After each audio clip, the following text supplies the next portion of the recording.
រឿងកុងហ៊ានកាលពីព្រៃនាយមានបុរសម្នាក់ឈ្មោះកុងមានប្រពន្ធពីរនាក់មួយឈ្មោះអាំមួយឈ្មោះនាងកុងថ្ងៃមួយអ្នកកុងនាំប្រពន្ធទាំងពីរនាក់ទៅសួរបងប្អូននៅស្រុកឆ្ងាយតាមផ្លូវទៅស្រុកនោះមានខ្លាសាហាវអ្នកកុងបណ្ដាប្រពន្ធទាំងពីរនាក់ទៅដល់ព្រៃធំមួយចិត្តស្រុកគេព្រៃនោះតែងមានខ្លាដេញខាំមនុស្សក្របីគោស៊ីតែរឿយលុះអ្នកកុងទៅដល់កន្លែងនោះខ្លាក៏ស្ទុះដេញស្រែកសន្ធាប់ពីចម្ងាយមកអ្នកកុងរត់ចូលរុងឈើញ័រដៃញ័រជើងរាកនោមព្រោះភ័យណាស់នាងអាំនិងនាងកុំខំព្រួតគ្នាវាខ្លានោះស្លាប់ទៅឯអ្នកកុងឃើញប្រពន្ធវាខ្លាស្លាប់ហើយបានស្ទុះមនីចេញពីរុងឈើមកយកដំបងវាយសត្វខ្លាដែលស្លាប់ស្រាប់នោះថែមទៀតប្រពន្ធទាំងពីរបន្តប្តីថាខ្លាគេវាយងាប់ហើយធ្វើជាមកវាយថែមទៀតប្រុសអីកំសាក់ញីដូច្នេះអ្នកកងជេរបំពេញទៅប្រពន្ធថាមិនដែលមានស្រីណាវាយខ្លាស្លាប់ទេមានតែប្រុសតើហ៊ានវាយខ្លាតតែស្លាប់ហើយអ្នកកងក៏បានបោចវ័រចងខ្លានោះនាំប្រពន្ធសែងចូលទៅក្នុងស្រុកអស់អ្នកស្រុកឃើញអ្នកកងសែងខ្លាមកគេបបួលគ្នាមើលពីពេញហើយគេសួរថាឯងធ្វើដូចម្ដេចបានជាបានខ្លានេះបាត់ខ្លានេះសាហាវណាស់វាតែងតែខាំមនុស្សម្នាក្របីគោស៊ីច្រើនណាស់ហើយប្រពន្ធអ្នកកងក៏និយាយប្រាប់អ្នកស្រុកថាអ្នកកងគាត់ឃើញខ្លាវាបាល់មកគាត់រត់ចូលក្នុងរោងឈើខ្ញុំពីរនាក់ជាស្រីព្រួតគ្នាវាយខ្លាតតែស្លាប់អ្នកកងឮប្រពន្ធនិយាយប្រាប់គេដូច្នេះក៏បញ្ចោររំលោភទៅលើប្រពន្ធថាមិនដែលមានស្រីឯណាខ្លាំងពូកែហ៊ានវាយខ្លាស្លាប់ទេមានតែប្រុសទៅខ្លាំងពូកែហ៊ានវាយខ្លាឲ្យស្លាប់អាំអ្នកកងក៏អួតប្រាប់អ្នកស្រុកថាកាលដែលខ្លាវាស្ទុះមកនឹងខំដូច្នេះខ្ញុំដាក់ស្នៀតកូនដូច្នេះបានជាវាយវាបានហើយអ្នកកងធ្វើជាលោតគុណវាខ្លាឲ្យអ្នកស្រុកមើល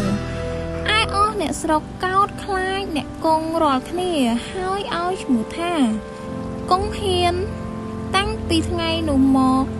លើល្បីឈ្មោះកុងហ៊ានជាអ្នកពូកែចេះគុណវាខ្លាស្លាប់រឿងនេះជ្រាបដល់ស្ដេចក៏ឲ្យយកទៅចិញ្ចឹមធ្វើជាសេនាសម្រាប់ចម្បាំងសង្គ្រាមលុះយូរបន្តិចទៅយួនមានសឹកគេលើកមកចម្បាំងយកនគរស្ដេចទ្រង់ប្រើកុងហ៊ានឲ្យទៅចម្បាំងកុងហ៊ានលើស្ដេចទ្រង់ប្រើឲ្យទៅជួយចម្បាំងសឹកដូច្នេះភ័យណាស់ពុំដឹងបើគិតដូចម្ដេចនឹងមិនទៅចម្បាំងមិនបានត្បិតស្ដេចទ្រង់ប្រើហើយខ្លួនបានទាំងល្បីឈ្មោះជាអ្នកខ្លាំងពូកែផងត្រឡប់មកវិញដេកសន្ធឹងសន្ថៃអត់បាយប្រពន្ធទាំងពីរចូលទៅសួរថាម្ដេចបានជាអ្នកដេកបាយដូច្នេះមានបាហេតុភេទអ្វីប្រការដូចម្ដេចកុងហ៊ានប្រាប់ថាស្ដេចទ្រង់ប្រើបងឲ្យទៅចំហាយសឹកឥឡូវនេះបងខ្លាចសឹកណាស់មិនដឹងបើគាត់ដូចមនុស្សទេប្រពន្ធឆ្លើយឡើងថាអ្នកកុំព្រួយចិត្តធានាលើខ្ញុំទាំងអស់អ្នកក្រោកឡើងពិសាបាយឲ្យឆ្អែតមួយទឹកឲ្យស្រួលពីចោលកុងហ៊ានលើប្រពន្ធលំលងដូច្នេះបានធូរក្នុងចិត្តក្រោកឡើងងូតទឹកស៊ីបាយរៀបគ្រឿងប្រដាប់ទៅចម្បាំងវេលាល្អក៏ចូលទៅក្រាបបង្គំលាស្ដេចចេញទៅចម្បាំងយកទាំងប្រពន្ធទៅផងកុងហ៊ានជីកក្បាលដំរី ប្រពន្ធជិះខាងក្រោយមានរែពលហែហមអមមុខក្រោយជាក្បួនទ័ពត្រៀមត្រាពីសពេញលុះជិះទៅចិត្តខ្មាំងសត្រូវមើលឃើញច្បាស់ប្រកបគង់ហ៊ានភ័យណាស់លេចអាចលេចនោមញ័រជើងដូចគេអង្រួនក្បាលដំរីឯដំរីគិតថាគេអង្រួនឲ្យខ្លួនបោលចូលក៏ចេះតែបោលសម្រុកចូលទៅមុនរែពលទាំងអស់គ្មាននរណាតាមតាន់ឯខ្មាំងសត្រូវឃើញគង់ហ៊ានបោលដំរីចូលដូច្នេះគិតថាមេតបនេះពូកែណាស់ក៏បាក់តបចាញ់រត់យកតែព្រះអាយុដោយខ្លួនទៅគង់ហ៊ានឃើញខ្មាំងរត់ទៅអស់ក៏ធ្វើជាអួតក្អេងក្អាងអស់នេមើននឹងរែពលកោតខ្លាចអស់នេមើនឃើញគង់ហ៊ានលេចអាចដាក់ក្បាលដំរីស្អុយពីសពេញដូច្នេះគេសួរថាមេតបថ្មីក៏លេចលៀមមុខមកដូច្នេះគង់ហ៊ានឆ្លើយឡើងថាបើកំពុងតែចម្បាំងនឹងសត្រូវហើយឈឺផ្ទៃនឹងចុះទៅដោះទុកសัตว์ឯណាបានមានតែដោះទុកសัตว์លើក្បាលដំរីដូចនេះឯងបើរវល់តែដោះទុកសัตว์ខ្មាំងវាមិនកាប់ស្លាប់ឥតអំពើទៅហើយឬអស់នេមើននឹងរែពលឬគង់ហ៊ាននិយាយដូច្នេះអ្នកខ្លះមានប្រាជ្ញាគេដឹងថាគង់ហ៊ានខ្លាចអ្នកខ្លះមិនសូវមានប្រាជ្ញាក៏កោតខ្លាចគង់ហ៊ានណាស់ឯគង់ហ៊ានបានឈ្នះទ័ពត្រឡប់មកក្នុងនគរវិញហើយចូលទៅក្រាបថ្វាយបង្គំស្ដេចទ្រង់ជ្រាបថាគង់ហ៊ានទៅចម្បាំងឈ្នះដេញខ្មាំងរត់ខ្ចាត់ខ្ចាយអស់ទៅទ្រង់ត្រេកអរណាស់ទ្រង់ប្រទានរាជទាយុស័ក្តិជានីមើនធំហើយទ្រង់ព្រះរាជទានព្រះរាជទ្រព្យគ្រឿងបណ្ដាការជាច្រើនតាំងពីថ្ងៃនោះមកគង់ហ៊ានរត់តែអួតខ្លាំងពូកែក្អេងក្អាងឡើងទៀតលុះក្រោយមកទៀតមានក្រពើសាហាវមួយចេះតែដេញខំអស់មនុស្សម្នាអ្នកឈ្មួញជួញលក់ដូរដើររកស៊ីខាងជើងទឹកជើងកំពង់គេខ្លាចរអាគ្រប់គ្នាមិនមានអ្នកណាហ៊ានចុះមុជទឹកឬដើរងុយសោះអស់រាលំបាកចិត្តណាស់រឿងនោះក៏ជ្រាបទៅដល់ស្ដេចទ្រង់ត្រាស់ប្រើឲ្យគង់ហ៊ានទៅចាប់ក្រពើឯគង់ហ៊ានលើព្រះបន្ទូលដូច្នេះនឹកភ័យណាស់ប៉ុន្តែមិនហ៊ានទទឹងនឹងព្រះបន្ទូលក៏ទទួលថានឹងយកអាសាសូមទ្រង់កុំព្រួយព្រះរាជហឫទ័យគង់ហ៊ានត្រឡប់មកដល់ផ្ទះនិយាយនឹងប្រពន្ធថា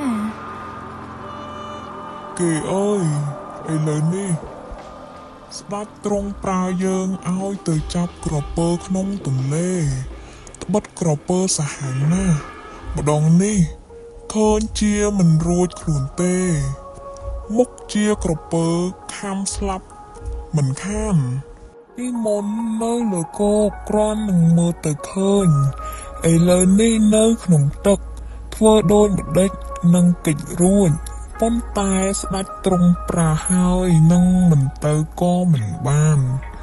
បើដូច្នេះមានតែទៅលោតទឹកឲ្យក្រពើខាំស្លាប់តែម្ដងទៅគង់ហ៊ានគិតគ្នានឹងប្រពន្ធដូច្នេះហើយក៏ហៅអស់កូនក្មួយមកធ្វើជាទៅចាប់ក្រពើអស់មនុស្សម្នាមហាជនបានឮថាគង់ហ៊ានបានទៅចាប់ក្រពើក៏បបួលគ្នាទៅមើលពីពេញលុះគង់ហ៊ានទៅដល់កំពង់ទឹកបានឃើញក្រពើហែលមកប្រប់ច្រាំងត្រង់ទីដែលមានដើមឈើពីរដើមដុះជិតគ្នាមានប្រកៀបគាត់ក៏ស្ទុះលោតទៅក្នុងទឹកត្រង់ទីនោះដោយគិតថាលោតទៅឲ្យក្រពើវាខាំឲ្យស្លាប់ទៅទេប៉ុន្តែក្រពើវាលឺសូរសន្ធឹកគង់ហ៊ានលោតចុះក៏ភ្ញាក់ព្រឺត ប្រឹងលោតឡើងដោយគេប្រហក់ក្នុងប្រគៀបឈើជាប់ពាក់កណ្ដាលខ្លួនរុញទៅមុខក៏មិនរួចថយមកក្រោយក៏មិនរួចកុងហ៊ានមុជទៅក្នុងទឹកងើបឡើងឃើញក្រពើជាប់នឹងដើមឈើដូច្នេះស្រែកបង្គាប់កូនក្មួយឲ្យយកលំពែងមកចាក់កាប់ក្រពើនោះស្លាប់ទៅឯអ្នកដែលមើលទាំងប៉ុន្មានគេគិតថាកុងហ៊ានចាប់ក្រពើបោះមកឲ្យជាប់នឹងដើមឈើក៏កោតខ្លាចកុងហ៊ានក្រៃពេកកុងហ៊ានបានឃើញក្រពើស្លាប់ដូច្នេះក៏រត់តែក្អេងក្អាងអួតខ្លាំងពូកែឡើងទៀតហើយចូលទៅក្រាបទូលស្ដេចតាមខ្លួនបានចាប់ក្រពើចោលឡើងមកលើគោកស្ដេចក៏ទ្រង់សពព្រះរាជហឫទ័យព្រោះព្រះរាជទានយសស័ក្តិឲ្យកុងហ៊ានឡើងជាធំលើសពីមុនទៀតហើយទ្រង់ព្រះរាជទានទាំងអំណាចទាំងរង្វាន់ជាច្រើន